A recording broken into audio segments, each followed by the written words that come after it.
Start करते हैं हम लोग AWS सोल्यूशन आर्किटेक्ट प्रोफेशनल का लेक्चर नंबर 205 205।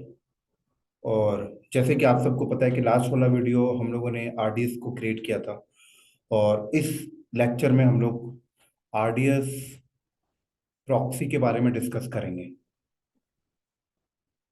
सबसे पहले मैं RDS प्रॉक्सी को अंडरस्टैंड कराने से पहले आप लोगों को प्रॉक्सी का मतलब समझाऊंगा कि प्रॉक्सी का मतलब क्या होता है।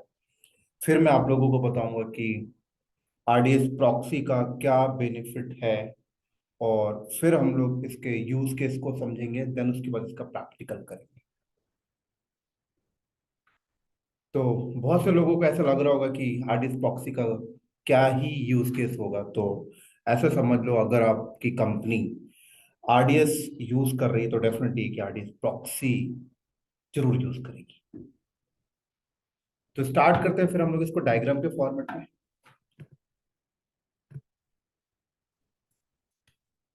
देखो, टॉपिक हमारा क्या है? RDS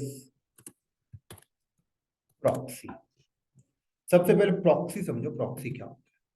देखो, ये मान लो आपकी कंपनी है। आपकी कंपनी के अंदर ये नंबर ऑफ सर्वर्स है, ठीक है। ये सर्वर्स है, नंबर ऑफ सर्वर्स है। अब ये जो सर्वर्स है, ये नंबर ऑफ सर्वर्स है। ये सर्वर मान लो ये वाले नेटवर्क को यूज कर रहे हैं, मतलब इनको जो आईपी मिली है वो इस नेटवर्क में से मिली है। 10.125.170.0./24। मतलब समझ लो इस वाले सर्वर को जो आईपी मिली है वो ये है 10.125.170.100। इस वाले सर्वर को जो आईपी मिली है वो क्या है? 10.125.170.101। और इस वाले सर्वर को जो आईपी मिली है वो क्या है? 10.125.170.10। ठीक है, आईपी गलत किया मैंने। अब ये मान लो आपका गेटवे है, ठीक है, और ये है आपका इंटरनेट। अब कंपनी ये चाहती है, कंपनी यहां पर ये चाहती है कि ये जो सर्वर्स हैं, राइट, इन सर्वर ये सर्वर बाहर इंटरनेट पे ना जा पाए, और बाहर इंटरनेट से कोई ट्रैफिक इन सर्वर पे ना आ पाए। तो इसलिए कंपनी ने इसे लोकल एरिया नेटवर्क पे रखा है। और ये आपकी कंपनी का गेटवे है, मान लो। क्या है? आपकी कंपनी का गेटवे है। बट कल को ऐसा होता है कि यार, ठीक है, बाहर से कोई ट्रैफिक इन सर्वर तक ना आ पाए, इंटरनेट से कोई ट्रैफिक इन सर्वर तक ना आ पाए, बट एटलीस्ट ये सर्वर, इन सर्वर को तो इंटरनेट पे जाने दो। कल को कुछ इंटरनेट की नीड है, पैच अपग्रेड करना है, पैचिंग करना है, जिसके लिए वो इंटरनेट से डाउनलोड करके लाएगा, तो इंटरनेट पे जाएगा तब तो कर पाएगा। तो चलो ठीक है, बाहर से ट्रैफिक इस सर्वर तक मत आने दो, बट एटलीस्ट ये सर्वर को तो इंटरनेट पे जाने दो। तब कंपनी क्या करती है? तब कंपनी यहां पर एक सर्वर लगाएगी। इस सर्वर पे दो लैन कार्ड लगाया जाएगा, एक लैन कार्ड इधर और एक लैन कार्ड इधर। इस लैन कार्ड में पब्लिक आईपी डाली जाएगी। पहले तो आईएसपी से खरीदा जाएगा पब्लिक आईपी, ठीक है। मान लो ये खरीद लिया गया, और इस लैन कार्ड में एक प्राइवेट आईपी डाली जाएगी इस रेंज में से, जिससे कि वो इस वाला लैन कार्ड पे डाली गई आईपी इन सर्वर के साथ कम्युनिकेट कर पाए। मान लो ये डाल दी गई, तो ये वाले लैन कार्ड की आईपी इन सारे सर्वर के साथ पिंग करेगी, बट इसके साथ नहीं करेगी क्योंकि ये पब्लिक आईपी है। बट ये पब्लिक आईपी इंटरनेट पे रखे हुए सर्वर के साथ पिंग कर पाएगी क्योंकि पब्लिक आईपी है, राइट। तो अब इस सर्वर पे क्या करेंगे? नेटिंग कॉन्फ़िगर कर देंगे। क्या करेंगे? इस सर्वर पे नेटिंग कॉन्फ़िगर कर देंगे। इस सर्वर पे क्या करेंगे? नेटिंग कॉन्फ़िगर कर देंगे। और फिर हम लोग बोलेंगे कि इन सर्वर को अगर इंटरनेट पे जाना है, इन सर्वर को अगर इंटरनेट पे जाना है, तो ये सर्वर अपनी रिक्वेस्ट लेके इसके पास पहुंचो, और ये ट्रांसलेट करके इसको दे देगा, और ये जाएगा इंटरनेट पे आपकी रिक्वेस्ट को लेके, वापस पैच लेके आएगा, ये वापस इसको देगा, यहाँ बीच में नेटिंग हो रही है, और ये वापस इसके तक पहुंचा देगा। तो इससे बेनिफिट क्या होगा कि ये सर्वर की जो आईपी है वो बाहर इंटरनेट पे एक्सपोज नहीं हो पा, बाहर किसी को पता नहीं चल रहा।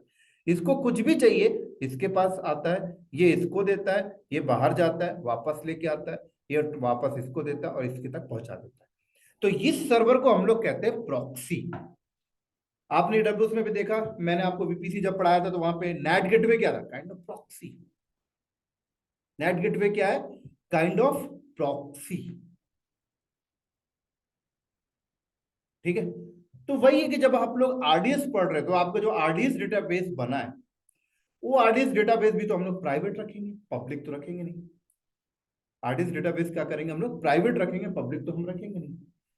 बट अगर कोई सर्विस बाहर से डेटाबेस पे आ रही है और वो डेटाबेस प्राइवेट है तो कैसे डेटाबेस तक जाएंगे? तो आरडीएस में ही आपको आरडीएस प्रॉक्सी का फीचर मिलता है, अभी बताऊंगा। राइट, थोड़ा और समझो। देखो, आपने जब आरडीएस क्रिएट किया था, ठीक है, आपने जब आरडीएस क्रिएट किया था, तो आप जब आरडीएस क्रिएट कर रहे थे, जैसे हम लोग यहाँ पे आरडीएस क्रिएट करते हैं तो आपको यहाँ पर क्या बोलता है, देखो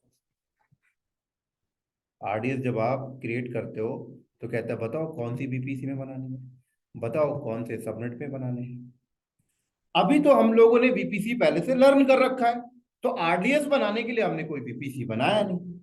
लेकिन इंडस्ट्री में तो वीपीसी पहले से बना होगा, और वीपीसी वेल प्लानिंग के साथ बना होगा। जैसे हम लोग वीपीसी के टॉपिक में वीपीसी बनाए थे कि ये हमारा पब्लिक सबनेट जिसके अंदर लोड बैलेंसर होगा, नेट गेटवे होगा, वीपीएन होगा, ये रहा हमारा वेब सबनेट, ये रहा हमारा ऐप सबनेट, ये रहा हमारा database subnet. Web app database को प्राइवेट रखेंगे, उसको आईजीडब्ल्यू की तरफ पॉइंट ही नहीं करना है,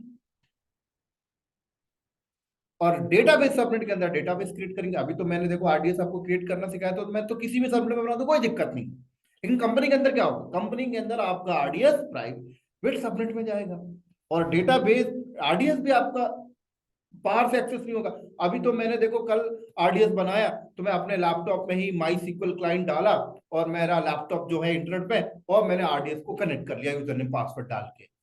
ये गुड वे नहीं है, इसका तो जरूरत ही नहीं पड़ेगा ऐसा करने का। तो फिर जरूरत क्या पड़ेगा, जरूरत ये पड़ेगा कि आपका जो आरडीएस आप क्रिएट कर रहे हो, देखो दो दो केसेस की नीड पड़ेगी एक्सेस करने के लिए आरडीएस को। पहला केसेस, आपने आरडीएस बना दिया, अब आरडीएस को इंटीग्रेट करना है एप्लीकेशन सर्वर के साथ। तो एप्लीकेशन सर्वर कहाँ चल रहा है, एप्लीकेशन सर्वर भी तो प्राइवेट पड़ा हुआ है, तो इजीली इंटीग्रेट हो जाएगा, उसको आरडीएस को पब्लिक करने का कोई सवाल ही नहीं उठता। क्यों उसको पब्लिक एक्सेस रख रहे हो भाई? आरडीएस को क्यों बनाया जा रहा है, अपनी अपनी एप्लीकेशन सर्वर के साथ इंटीग्रेट करने के लिए, अपनी एप्लीकेशन सर्वर के साथ इंटीग्रेट करने के लिए आप बना रहे हो ना। ठीक है भैया, हमारा एप्लीकेशन सर्वर भी तो प्राइवेट है, और एक वीपीसी के अंदर डिफरेंट डिफरेंट सबनेट की मशीनें आपस में प्राइवेटली पिंग करती हैं, जरूरत ही नहीं पब्लिक एक्सेस देने के लिए। ठीक है, ये काम तो हो गया। दूसरा काम है कि भाई डेटाबेस इंजीनियर उसे एक्सेस करेगा टेबल वगैरह क्रिएट करने के लिए, वो कैसे क्रिएट करेगा? तो उसके भी सोल्यूशन है, वीपीएन सेटअप कर लो, इसके भी सोल्यूशन है। वीपीएन सेटअप कर लो, क्या करो, वीपीएन सेटअप करो। अगर आप वीपीएन सेटअप कर लेते हो अपने एडब्ल्यूएस में, तो ठीक है, मैं अपने लैपटॉप से बैठ के वीपीएन के थ्रू कनेक्ट हो जाऊंगा।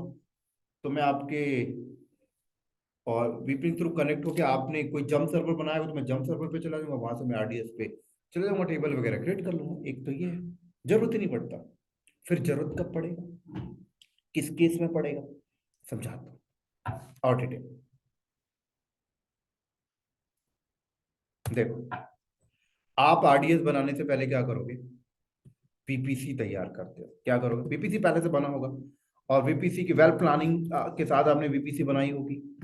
राइट, आपने ये पब्लिक सबनेट बनाया होगा, देन उसके बाद आपने ये वेब सबनेट बनाया होगा, ये ऐप सबनेट, और ये रहा डेटाबेस सबनेट। ठीक है,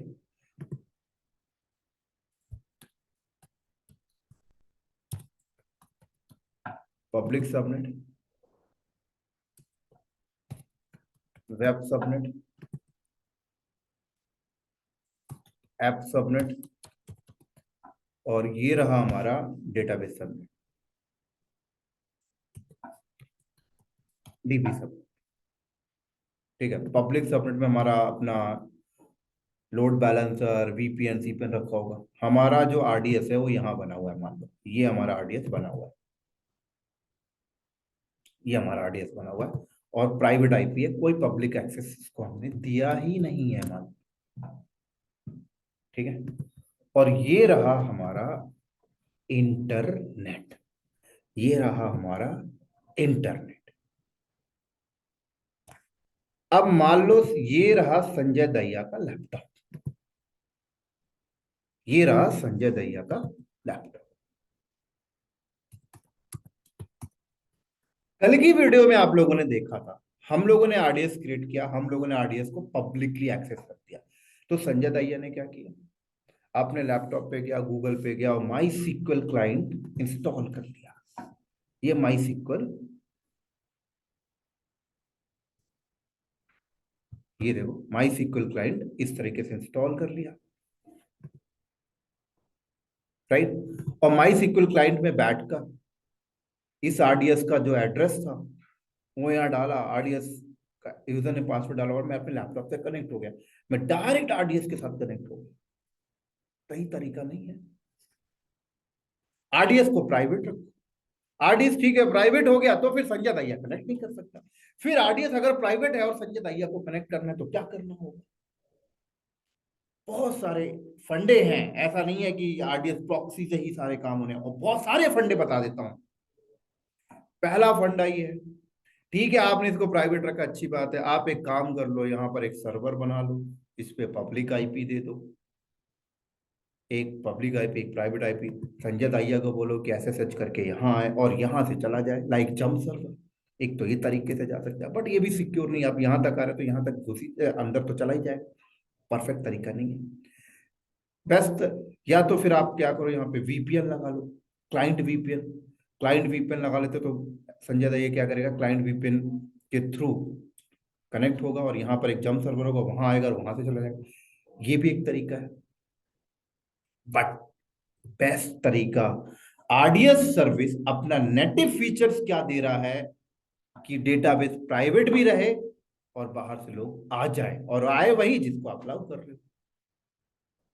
तो पता है क्या, आरडीएस में बोला जाता है कि आप एक काम करें, आप आरडीएस प्रॉक्सी क्रिएट कर ले, आरडीएस प्रॉक्सी।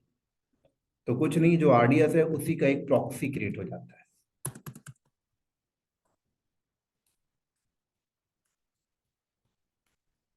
आरडीएस का ही क्या होता है, एक प्रॉक्सी क्रिएट हो जाता है। ठीक है, तो इसी आरडीएस के अंदर जाएंगे और हम बोलेंगे क्रिएट द प्रॉक्सी। तो जब प्रॉक्सी क्रिएट होगा उसको हम लोग, आरडीएस का एक इंस्टेंस बनेगा प्रॉक्सी इंस्टेंस, उसको हम लोग अपने पब्लिक सबनेट में रख लेंगे। ठीक है, इसका अपना अलग एड्रेस आएगा, और आपको इस आरडीएस तक आना है तो आप इस आरडीएस को डायरेक्ट हिट मत करो, यहाँ से बैठ के मैं क्या करूंगा, इस प्रॉक्सी वाले एड्रेस को हिट करूंगा, और ये आपस में बैकएंड में लिंक है तो मैं वहां तक पहुंच जाऊंगा। तो ये रहा आरडीएस का प्रॉक्सी का यूज केस, आरडीएस प्रॉक्सी का यूज केस। समझ आई मेरी बात यहाँ पे। आप डायरेक्ट आरडीएस का एक्सेस किसी को नहीं दे रहे हो, आप आरडीएस की प्रॉक्सी क्रिएट करो, और प्रॉक्सी का काम ही है कि इसकी ट्रैफिक यहाँ आएगी, यहाँ से ट्रांसलेट करके जाएगा, इसकी ट्रैफिक अंदर जाने नहीं देगा। कल को ब्लॉक वगैरह करना तो सिक्योरिटी ग्रुप यहाँ पे लगा हुआ, ब्लॉक कर सकते हो। ऐसे ही कल को एक नई सर्विस आप क्रिएट करते हो, लाइक लामडा फंक्शन, और भी बहुत सारी ऐसी सर्विसेज हैं।